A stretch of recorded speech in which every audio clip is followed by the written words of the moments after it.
täna on pühapäev ja ma kavatsen selle video panna üles sellel nädalal, sest et see nädal tuleb nädal, kus ma pean võtma ennast kokku. Ma ei tea, ma pean nagu kõik asjad uuesti läbi mõtlema. Meil olid USA valimised, eks ole, eelmisel nädalal. Ja see lõppeski sellega, et ma ainult uurisin neid erinevaid uudisekanaleid ja USA meediat, kas demokraadid lõpuks võitsid või mitte, sest et poliitika minu jaoks väga huvitav.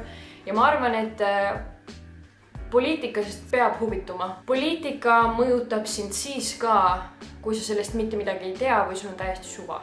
Ma arvan, et ühiskonnana me jõuame palju paremasse punkti siis, kui inimesed uurivad ühiskonna kohta ja teavad, kuidas erinevad süsteemid toimivad ja mis on nende nõrgad kohad ja kuidas peaks neid muutma. Mulle lihtsalt tundub, et see on maailmale vajalik. Ma ei teinud reaalselt mitte midagi eelmine nädal, kuna ma olin nii ärevil sellest, mis toimub. Kool on online, mu töö on online ja isegi mu sõbrad on online. Ma põhimõtteliselt olin lihtsalt terve aja diivanil, tegin kas tööd, oma kooli asju või vaatasin filme ja sarju. Ma ei lugenud raamatuid nii palju, kui ma tahan. Ma ei panustanud piisavalt aega sellele, et mõelda mis mu aju nii-öelda häirinud on viimasel nädalal. Ma ei ole teinud trenni viimased, ma ei tea, mitu kuud. Alates suvest saati ma ei ole korralikult trenni teinud.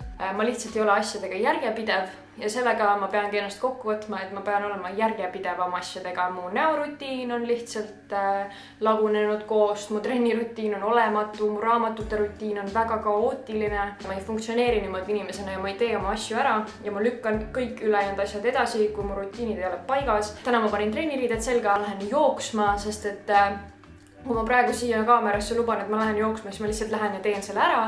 Ja sina võid seda koos minuga teha ja võtta ennast kokku ja teha need asjad ära ja mõelda need asjad läbi, mis su elus on natuke koostöö lagunemas, sest praegu on selline periood, et mul lihtsalt ei olegi motivatsiooni mitte millegi jaoks, kuna meil läheb juba kella 5, poole 5 läheb pimedaks ja siis on põhimõtteliselt õhtu juba. See on nagu mu põhiprobleem, et lihtsalt nii pime on, et mul ei ole motivatsiooni. Aga see valgus tegelikult ei motiveeri mind, vaid ma ise motiveerin ennast. Ma pean lihtsalt otsustama, et ma olen motiveeritud ja ongi kõik. Ja hetkel selle jutuga, mis ma siin räägin, ma juba saan endale nii palju motivatsiooni juurde, nii et võib-olla sa pead lihtsalt minema ja vaatama peeglisse ja motiveerima ise ennast oma jutuga. Ma nüüd võtan ennast kokku, lähen käin jooksmas ja siis vaatab edasi.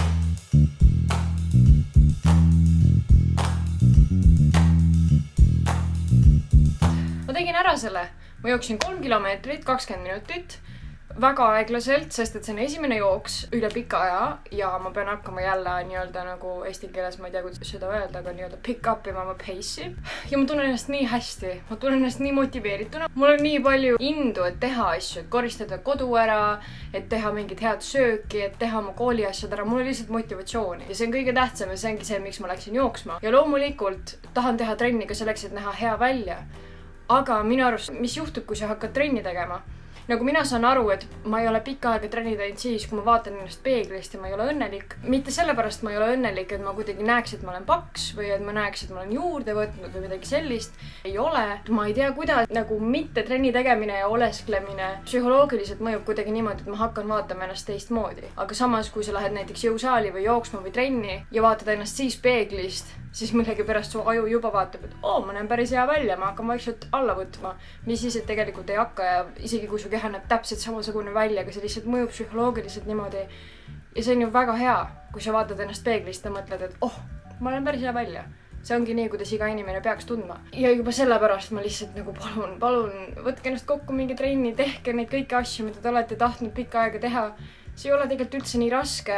Ja näiteks jooksmisega samamoodi. Ma hakkasingi jooksma tänu sellele, et ma nägin, kuidas mu ema käib iga päev jooksmas. Ja ta mängib tennist, ta on üldse väga aktiivne inimene. Ma läksin ja nii-öelda nagu katsetasin jooksmisega ja ma tegin kunagi endaga challenge'i, et ma jooksin 6 aja jooksul 100 kilomeetrit. Päris paljud teevad seda, ma tegin seda umbes 2-3 aastat tagasi. Ja tegelikult selle perioodi jooksul ma reaalselt õppisin jooksma.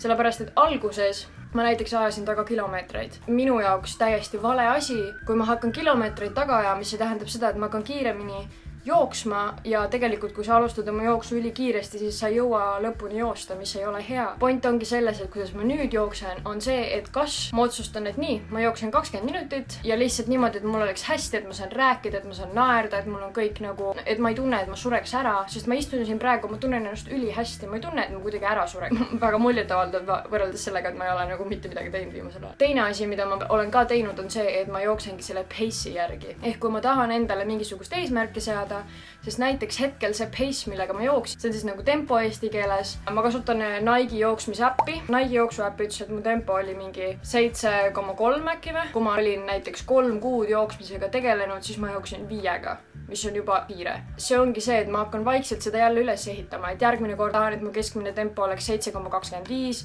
siis ma tahan, et see oleks 7,2, siis ma tahan, et see oleks 7,1, siis ma tahan, et see oleks 6,8. Ühesõnaga, ma ehitan üles oma tempot, et ma hakkaks aina kiiremini jooksma, võib-olla täpselt samas ajavahemikus, lihtsalt natukene kaugemale või midagi sellist. Siis ma ei aja mingit kilomeetreid taga, ma ei tee mingisuguseid storiesi sellest, et ma jooksin 15 kilomeetrit.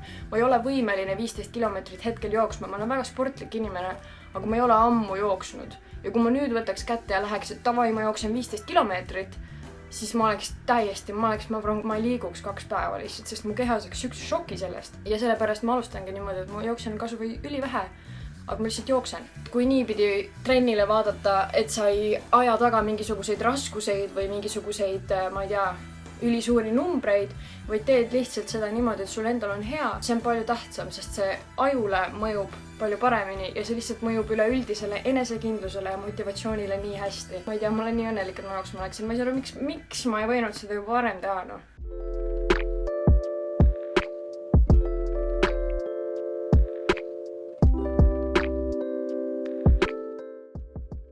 Nii, ja nüüd on aeg võtta ja teha korda mu näorutiin.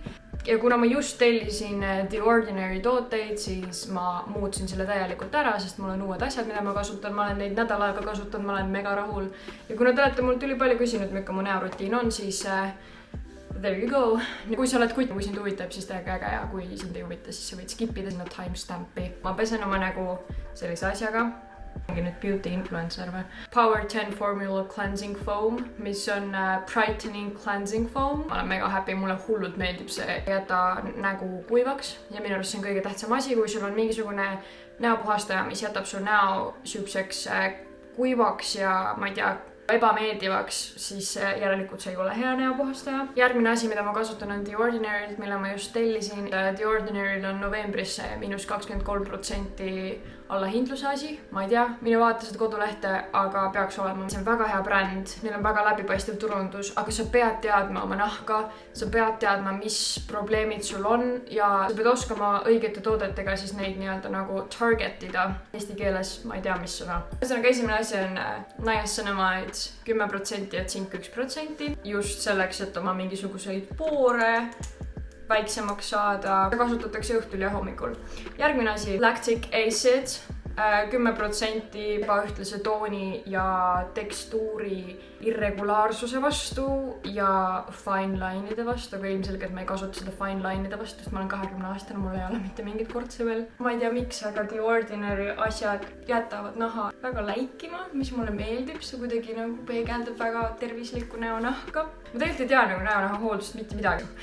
Aga järgmine The Ordinary asi on Marine Hyaluronics. Hyaluroonhappe asemel, kuna hyaluroonhape on niikuinii igas kreemis ja ma mõtlesin, et ma ei osta seda, ehk siis ma proovisin hoopis seda versiooni sellest. Niisutuse toetaja, ma ei tea. Ausalt öeldes ma ostin selle ainult sellepärast, et mul jäi Ordinary's täpselt mingi 2 eurot puudu selleks, et saada tasuta delivery ja siis ma lihtsalt ostsin selle. Viimane asi The Ordinary'lt on Crenactive Retinoid 2%, mis on siis emulsioon. Ja see on täpselt samamoodi siis naha irregulaarsuse ja väga vähe ka vananemise vastu. See on A-vitamiiniga minu arust ja ma lihtsalt mõtlesin, et okei, ma olen küll 20 aastane, nii palju lugenud nende kohta ja tegelikult nii-öelda kortse ära hoida siis juba enne, kui need üldse kohal on, äkki siis see juba nagu töötab paremini, aga see ei ole põhjus, miks ma selle ostsin. Ma ostsin selle sellepärast, et väga paljud on kiitnud seda, et ta on aknevastane. Mul ei ole enam ammu aknet, ma kasutan beebipille ja beebipillid tegelikult puhastasid mu näonaha ära. Oleneb, mida ma söön ja kui tervislikum eluviis on, seda peab ka ainult õhtuti panema. Tasub uurida nende näonaha toodete kohta, et nagu mida sa enda näkku paned ja millal sa seda peaksid panema. Eelviimane asi on Kiehl's silmakreemi treatment avokaadoga. Lugesin selle kohta ka enne ülipalju artikleid, kui ma selle ostsin ja seda on nii palju kiidetud, et ma mõtlesin, et proovin ja see on kõige parem silmakreem, mida ma olen kunagi kasutanud. See on natuke kallim, aga täiega väärt seda raha. Nägin juba, kui ma olin kasutanud seda 3 päeva, et mu silmaalused olid heledamad. Kui sa otsid endale head silmakreemi, teine hea silmakreem, mida ma enne kasutasin, oli Madara silmakreem, aga minu arust Kiehl's oma on veel parem. Ja viimane asi, mida ma olen kasutanud 5 aastat, Bioderma Sebium Hydra aknesele näonahale mõeldud üliniisutav näokreem. See on hästi-hästi kerge, ehk siis see laseb ikkagi näol hingata, kuna väga nagu rasvased kreemid tegelikult ei ole head, kui sul on näonaha probleemid. Nahk ei saa hingata ja siis hakkavad jälle need bakterid vohama. See viimane asi, mida ma teen. Tegelikult ma arvan, mu kõik need näotooted kokku maksavad võib-olla 100 eurot ja need püsivad pool aastat vähemalt, nii et ma ei ütleks, et see on nagu väga suur investeering. Ma nüüd üritan lihtsalt olla järjepidevam nendega, sest et mõni päev ma lihtsalt ei viitsi, mis on ülihalb ja nagu ma ei kanna meiki, ehk siis vähemalt, et kui ma ei viitsi puhastuda oma nägu, siis on okei, sest ma ei kanna meiki. Aga kui sa kannad meiki, siis peab puhastama oma nägu kogu aeg, sest et see on kõige kohutavam asi üldse, mida sa oma näonahale võid teha, on see, et sa kannad meiki.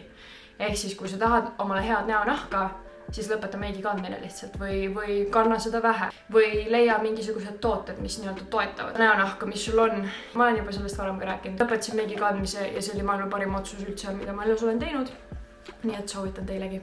Nagu lihtsalt vahepeal tulebki kokku võtta ennast ja nii-öelda teha neid asju endale. Mul on motivatsiooni, et teha oma tööasjad ära, mul on motivatsiooni, et teha oma kooli asjad ära, mis on nii tore ja ma mõtlesin, et nüüd oleks ka aeg sotsiaalmeedia sõltuvusest vabaneda, sest ma tegin ju sotsiaalmeediast juba video, ma panen selle siia ülesse, sest et ma olen olnud sellest, ma olen nagu viimase 2 nädala jooksul nii hullult selles sõltuvuses olnud, et me Hendriga mõlemad olime nagu, et okei, me peame midagi tegema, see ei ole okei.